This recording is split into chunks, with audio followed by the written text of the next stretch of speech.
Hey guys, welcome back to my YouTube channel The Medico's World and I'm your mentor Rupali Sharma. तो students हम लोग कर रहे थे क्लास 12th का चैप्टर बायोटेक्नोलॉजी। इसके अंदर हम लोगों ने जो टॉपिक स्टार्ट किया था वो था क्लोनिंग वेक्टर्स, कि हम लोग क्लोनिंग कैसे करते हैं आरडीएनए टेक्नोलॉजी के अंदर। उसके अंदर हम लोग कुछ फीचर्स देख रहे थे जो इम्पॉर्टेंट होते हैं क्लोनिंग करने के लिए। उसका हमारा लास्ट फीचर रह गया था प्रीवियस लेक्चर के अंदर, आज उसको भी एक बार ख़त्म कर लेते हैं पहले। So let's get started. देखो जो हमारा लास्ट और फाइनल फीचर है वो क्या है, vectors for cloning gene in plant and animal, कि प्लांट और एनिमल के अंदर हम लोग कैसे कैसे क्लोनिंग करते हैं, कैसे उनकी रेप्लिकेशन कराई जाती है। यहाँ पे एक बहुत ही फेमस और अच्छा एग्जांपल हम लोगों को देखने को मिलेगा, एग्रोबैक्टीरियम ट्यूमी फेशियाना का। ये आप लोगों को याद रखना पड़ेगा, ठीक है। You may be surprised to know that we have learned the lesson of transferring genes into plant and animal from the bacteria and virus which have known this for ages.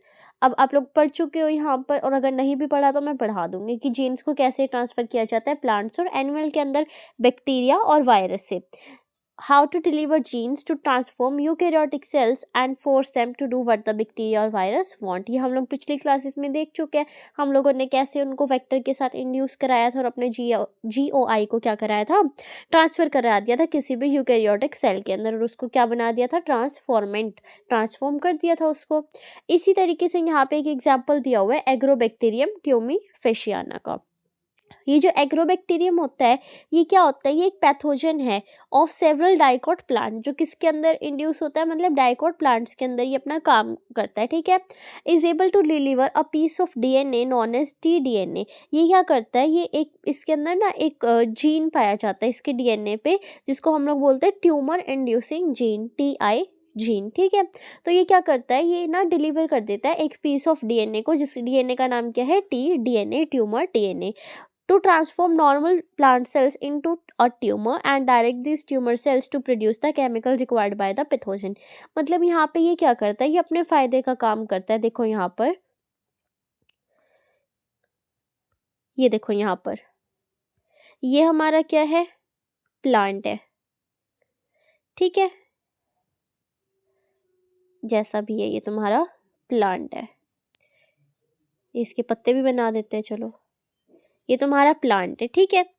और यहाँ पे तुम्हारा क्या प्रेजेंट है, तुम्हारा bacteria भी present है। ये रहा तुम्हारा बैक्टीरिया, ये रहा, ठीक है। ये तुम्हारा बैक्टीरिया है। ये बैक्टीरिया क्या करता है, इसका नाम है एग्रोबैक्टीरियम ट्यूमीफिशियाना। ये एक पैथोजन है और इसका काम क्या है, इसके अंदर प्रोड्यूस होता है एक टीआई जीन। ये रहा तुम्हारा टीआई जीन, ये जो ब्लू से दिखाया है, ठीक है। ये कौन सा है, TI gene, tumour inducing gene, इसके अंदर ट्यूमर प्रोड्यूस करता है, ठीक है। तो इसको मतलब अपने न्यूट्रिशन के लिए, अपनी ग्रोथ के लिए ये टीआई जीन क्या करना पड़ता है, बार बार रेप्लिकेट करना पड़ता है। तो ये क्या करता है, अपने अंदर से ये जीन निकालता है और इस प्लांट के बॉडी के अंदर डाल देता है, ताकि जब इस प्लांट का जो डीएनए है, जो क्रोमोसोम है इसके, वो रेप्लिकेट करेंगे तो साथ के साथ ये क्या करता रहेगा, तुम्हारा जो टीआई जीन है, टीडीएनए है, ये भी रेप्लिकेट करता रहेगा। लेकिन यहाँ पे हम लोगों को जब इस बात का पता चला कि ये बैक्टीरिया तो इतना बेकार है भाई, ये पैथोजन इतना गंदा है कि ये ऐसे ऐसे काम कर रहा है अपने बेनिफिट के लिए, बेचारे प्लांट को इतना तड़पा रहा है ना, उसके अंदर अपना जीन इंट्रोड्यूस करा रहा था, और वो क्या बनते जा रहे हैं, उसके जो जीन्स है प्लांट के, वो बनते जा रहे हैं सारे ट्यूमर इंड्यूसिंग जीन, वो बेचारे ट्यूमर में कन्वर्ट होते रहते हैं, है ना। ऐसे तो प्लांट हमारे सारे मर जाएंगे। तो हमने क्या किया, यहाँ पे थोड़ा सा दिमाग लगाया, हमने ये जो टीआई जीन है ना, ट्यूमर इंड्यूसिंग जीन, इसको यहाँ से हटा दिया, बाहर निकाल के फेंक दिया इसको। तो अभी हमारा बैक्टीरिया कैसा दिखेगा, कुछ ऐसा दिखेगा, क्योंकि इसके अंदर से हमने जीन तो हटा दिया ना। ये रहा हमारा बैक्टीरिया, जीन यहाँ से निकाल दिया, और हमने यहाँ पे क्या किया, हमने यहाँ पे एक नया जीन इंट्रोड्यूस करा दिया, जो कैसा था, हमारे प्लांट के लिए बेनिफिशियल था, अच्छा था, वो उसकी ग्रोथ में हेल्प करेगा। ये रहा हमारा अच्छे वाला जीन। अब लेकिन इस बैक्टीरिया को तो नहीं पता कि इसके अंदर हम लोगों ने छेड़खानी कर दी और हमारा अच्छे वाला जीन डाल दिया। तो ये क्या करता है, ये फिर अपने प्लांट के पास गया उसी तरीके से, ये आ गया हमारा प्लांट, उसके पास गया ये और फिर से अपने इसने कारनामे दिखाने शुरू कर दिए, अपने कांड करने। इसने क्या किया, वापस से इसने सोचा कि मेरे अंदर तो ट्यूमर वाला ही जीन है, तो चलो फटाफट से इस प्लांट के अंदर डाल देता हूँ। उसने फिर से इसको यहाँ पे किसके अंदर डाल दिया, प्लांट के अंदर इसको इंट्रोड्यूस करा दिया। लेकिन इसे ये तो पता ही नहीं था कि हमने तो जीन बदल दिया ना, बीच में हमने चेंज कर दिया, हमने बेनिफिशियल जीन डाल दिया, यहाँ पे अपनी पसंद का GOI डाल दिया। लेकिन इसने बेचारे ने क्या किया, वापस से प्लांट के अंदर डाल दिया। लेकिन प्लांट को तो कोई भी इफेक्ट हो ही नहीं रहा था, वो अच्छे से ग्रो कर रहा था, उसके अंदर तो ट्यूमर बन ही नहीं रहा था। तो ये बेचारा क्या हो गया, यहाँ पे डर गया। तो यही सब स्टोरी बताई हुई है यहाँ पे, देखो। Similarly, retrovirus in animals have the ability to transform normal cell into cancerous cell. जो हमारे रेट्रोवायरस होते हैं ना, वो भी एनिमल्स के अंदर सेम काम करते हैं। जैसे ये एग्रोबैक्टीरियम प्लांट के अंदर क्या कर रहा था, ट्यूमर इंड्यूस करा रहा था, ट्यूमर बना रहा था, ऐसे ही हमारे रेट्रोवायरस क्या करते हैं, एनिमल्स के जो सेल होते हैं, नॉर्मल सेल, उनको कैंसरस सेल में कन्वर्ट कर देते हैं। ठीक है, नियोप्लास्टिक सेल बना देते हैं। हमने पढ़ा था ना कैंसर वाले लेसन में, ह्यूमन हेल्थ एंड डिजीज में, कैंसर वाले सेल से जो अफेक्टेड हो जाते हैं, कैंसर से जो सेल, उनको क्या बोला जाता है, नियोप्लास्टिक सेल्स। तो यहाँ पे कैंसरस सेल ना कह के नियोप्लास्टिक सेल के नाम से भी आ सकता है, ये याद रखना। A better understanding of the art of delivering genes by pathogen in their eukaryotic host has generated knowledge to transform these tools of pathogen into useful vector for delivering GOI to human। यहाँ पे हमने किसका use किया, RDNA technology का use किया, हमने अपनी knowledge का यूज़ किया, पैथोजेंस का यूज़ किया, जो यूज़फुल वेक्टर है उनका यूज़ किया, क्या करने के लिए, GOI जीन ऑफ इंटरेस्ट को ह्यूमंस के अंदर इंड्यूस कराने के लिए।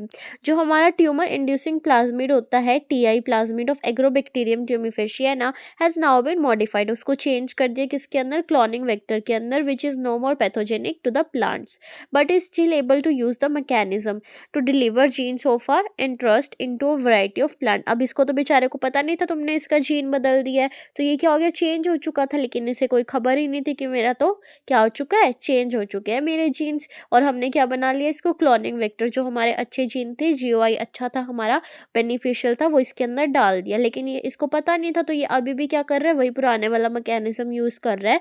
और क्या कर रहा है, अब जो भी मतलब जीन्स है इसके, उसको प्लांट के अंदर डाल रहा है, ये सोच के कि ये वही पहले वाले ट्यूमर वाले जीन है, लेकिन उसके अंदर तो क्या है, हमारे वाला GOI है। Similarly, retrovirus have also been disarmed। Retrovirus को भी क्या कर दिया, उसके भी हथियार छीन लिए, तुमने डिसआर्म कर दिया उसको भी, कोई हमला नहीं कर सकता अब वो। And are now used to deliver desirable genes into animal cell. ऐसे ही उसके साथ भी तुमने क्या कर दिया, जीन्स चेंज कर दिया, और वो भी हमारी पसंद का GOI क्या कर रहा है, एनिमल्स के अंदर डाल रहा है। सो वंस अ जीन और a DNA fragment has been ligated into a suitable vector, तो जब क्या हो जाएगा, कोई भी जीन या फिर DNA का फ्रेगमेंट लाइगेट हो जाएगा, जुड़ जाएगा एक अच्छे खासे वेक्टर से, it is transferred into a bacterial plant और animal host where it multiplies. तो फिर उसको क्या कर देते हैं हम लोग, किसी भी होस्ट के अंदर डाल देते हैं, प्लांट हो, एनिमल हो या बैक्टीरिया हो, जहाँ पे वो क्या करता है, मल्टीप्लिकेशन शो करता है, क्लोनिंग करता है। उसके बाद जो नेक्स्ट टॉपिक है हमारा, वो क्या है, कम्पिटेंट होस्ट क्या होता है, for transformation with RDNA technology recombinant DNA। मतलब हम लोग क्या करते हैं यहाँ पे, अब हमने RDNA बना तो लिया, रिकम्बिनेंट DNA, लेकिन होस्ट के अंदर क्या ऐसे ही डाल दोगे, इतना तुम्हारा होस्ट बेवकूफ़ है कि वो ले लेगा अपने अंदर तुम्हारे RDNA को, कुछ तो दिमाग उसके अंदर भी होगा भाई, वो भी तो मतलब बच के जाना चाहेगा। तुम उसके अंदर ऐसी कोई भी अनजान चीज़ डाल रहे हो, स्ट्रेंज चीज़ उसके बॉडी के अंदर डाल रहे हो, वो क्यों एक्सेप्ट करेगा, उसका भी तो इम्यून रिस्पॉन्स कुछ शो करेगा ना, उसकी बॉडी भी है ना। तो यहाँ पे हम कौन कौन से तरीके यूज़ करेंगे हमारा जो रिकम्बिनेंट DNA उसको डालने के लिए, वो सब बताया हुआ है। तो देखो फिर यहाँ पे, since DNA is a hydrophilic molecule. अच्छा ये बताओ पहले, DNA पे कौन सा चार्ज था, पिछली क्लास में बताया था ना, जल्दी जल्दी से कमेंट्स में बताओ, और बताना है पक्का कमेंट्स के अंदर कि कौन सा चार्ज होता है, ठीक है, नहीं तो फिर अगली क्लास में फिर पूछूंगी तुमसे question. Since DNA is a hydrophilic molecule it cannot pass through cell membrane. अब हमारा जो DNA होता है वो हाइड्रोफिलिक मॉलिक्यूल है, hydrophilic, it cannot pass through the cell membrane. Why, मतलब जो हमारा DNA वो कैसा है, हाइड्रो मतलब वाटर और फिलिक मतलब लविंग, लेकिन वो क्या करता है, हमारे सेल मेम्ब्रेन से पास नहीं हो पाता, क्यों? इस क्वेश्चन का आंसर तुम लोग दोगे, क्योंकि तुम लोग छोटी क्लासेस में पढ़ चुके हो। Okay, in order to force bacteria to take up the plasmid. अब बैक्टीरिया को तुम लोग क्या कर रहे हो, फोर्स कर रहे हो कि भाई ले ले हमारा प्लाज्मिड, ले लेना थोड़ा सा तो ले ले चल, ताकि हमारा जीओआई भी रेप्लिकेट कर दे। तो बैक्टीरियल सेल को पहले क्या करना पड़ेगा, कॉम्पिटेंट बनाना पड़ेगा, तुम्हारी बात मतलब माननी पड़ेगी ना उसको, कि तुम्हारी बात मानने पहले तुम उसको क्या करोगे, बनाओगे, थोड़ा सा मक्खन लगाओगे, है ना, तो उसको मक्खन लगाना पड़ेगा, पहले तैयार करना पड़ेगा कि ले ले भाई चल थोड़ा सा तो ले ही ले प्लाज्मिड, हमारा भी काम बना दे, है ना। This is done by treating them with a specific concentration of a divalent cation such as calcium।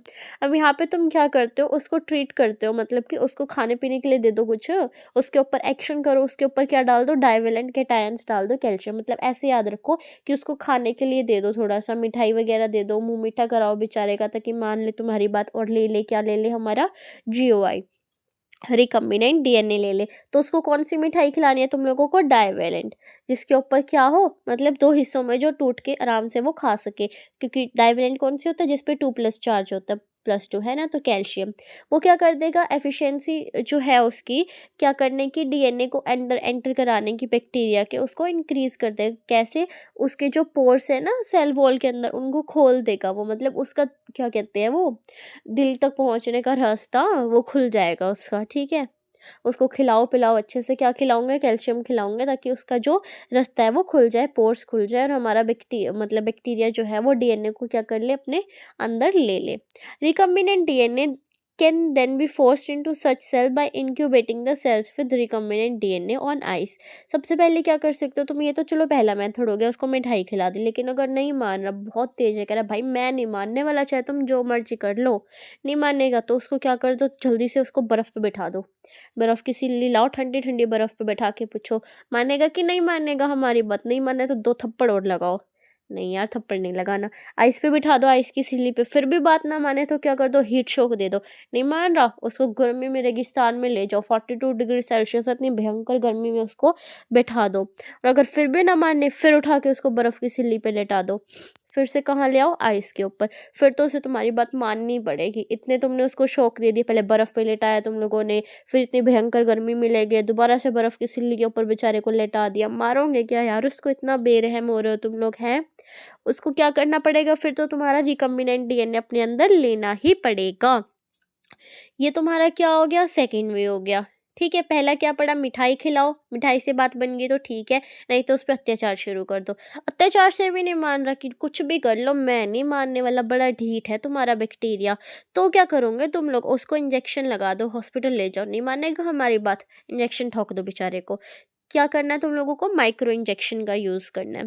Recombinant DNA is directly injected into the nucleus of animal cell. Directly क्या कर दो, उसके न्यूक्लियस के अंदर ही घुसा दो इंजेक्शन, और injection के अंदर क्या भर दो, दवाई की जगह हमारा आरडीएनए भर दो, रिकम्बिनेंट डीएनए डायरेक्ट उसकी बॉडी में चला जाएगा। अब दूसरा मेथड क्या है, in another method suitable for plant cells, plants के लिए जो यूज़ करते हैं, प्लांट्स को क्या कर दो तुम, गन से उड़ा दो, प्लांट तो बेचारे भोले भाले हैं, कुछ बोल ही नहीं पाएंगे, भाग भी नहीं पाएंगे, तुम उन्हें गन दिखाओगे बेचारे तभी डर जाएंगे, है ना, उनको गन से उड़ा दो, ठीक है, शूट कर दो उनके ऊपर। कैसे शूट करोगे, cells are bombarded with high velocity micro particles of gun और tungsten coated with DNA in a method known as biolistic और जीन गन का यूज करो। मतलब कि तुम लोगों को यहाँ पे गन के अंदर, देखो गोली तो डालोगे तुम लोग, है ना, तभी तो शूट हो पाएगा। तो गोली किसकी बनानी है तुम लोगों को, गोल्ड की या टंगस्टन की, और उसके ऊपर क्या लपेट दो, हमारा डीएनए, कॉटेड विद डीएनए, जो हमारा आरडीएनए हमने बनाया, और फिर क्या करो, शूट कर दो। जैसे मतलब शूट करोगे तो उसकी बॉडी के अंदर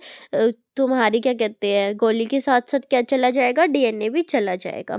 और फिर लास्ट मेथड क्या है, डिसआर्म्ड पैथोजन वेक्टर, कि बेचारे को कहीं का ना छोड़ो यार, उसके सारे हथियार ले लो, which when allowed to infect the cell transfer the recombinant DNA into the host, की मतलब जो दूसरों को नुकसान पहुंचा रहा है ना, वो उसके सारे रास्ते बंद कर दो, कहीं का ना छोड़ो, बेचारे के सारे हथियार ले लो, और फिर क्या कर दो, अपना ही जीओआई उसके अंदर डाल दो, जिस भी सेल को वो इन्फेक्ट करता है उसी के अंदर पहुंच जाओ और अपना जीओआई डाल दो, जिस भी घर का दरवाजा खटखटाएगा ना, बचा लो, उसमें तुम लोग पहले ही जाके बैठ जाओ, और उसको क्या कर दो, डीएनए घुसा दो उसके अंदर। Now that we have learned about the tools for constructing r DNA, let us discuss the process facilitating r DNA technology. अब तुमने टूल्स तो पढ़ लिए, कैसे डालना है तुम ये भी पढ़ चुके हो, कैसे बनेगा, कौन सी चीज़ें यूज़ करनी है तुम ये भी पढ़ चुके हो। तो अब तुम लोगों को क्या देखना है यहाँ पे, कि तुमने बना तो लिया, मैंने तो सीधा बता दिया कि तुम लोग क्या करोगे, डीएनए निकाल लो अपना काट के, उधर से प्लाज्मिड को कट कर दो, दोनों को जोड़ दो। कट करना कितना आसान पड़ा है। तुम्हारा सेल मतलब ऐसे ही डीएनए दे देगा जिससे तुमको चाहिए, जिस भी बैक्टीरिया से।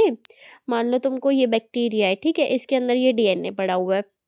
ये तुम्हारा दूसरा बैक्टीरिया, इसके अंदर तुम्हारा क्या पड़ा है, प्लाज्मिड पड़ा है। तो ये क्या यहाँ पे इसकी कोई प्रोटेक्शन नहीं करेगा, ये सेल है, इसकी ये कोई प्रोटेक्शन नहीं करेगा, ऐसे ही तुम्हें उठा के दे देगा। इसके बाहर भी तो इतनी सारी कवरिंग होती है, सेल वॉल, सेल मेम्ब्रेन, और इसकी न्यूक्लियस की भी कवरिंग होगी अलग से, प्लाज्मिड की भी कवरिंग होगी, ऐसे उठा के दे देंगे। और तुम्हारे अलग अलग सेल के अंदर तो अलग अलग कवरिंग होती है, क्योंकि सेल वॉल क्या कर जाती है, वेरी कर जाएगी। तो ऐसे थोड़ी बेटा तुमको उठाने देंगे, और तुम निकालोगे कैसे उसको। तो वो सब हम नेक्स्ट क्लास के अंदर देखेंगे। आज इतना ही, ठीक है। यहाँ से एक बार अच्छे से पढ़ लेना, यहाँ से हम लोग नेक्स्ट क्लास में देखते हैं। और कमेंट वमेंट कर दिया करो, सेशन को लाइक कर दिया करो। Please like, subscribe the channel and don't forget to comment positive vibes. Keep loving, keep supporting. Stay tuned. Thank you so much.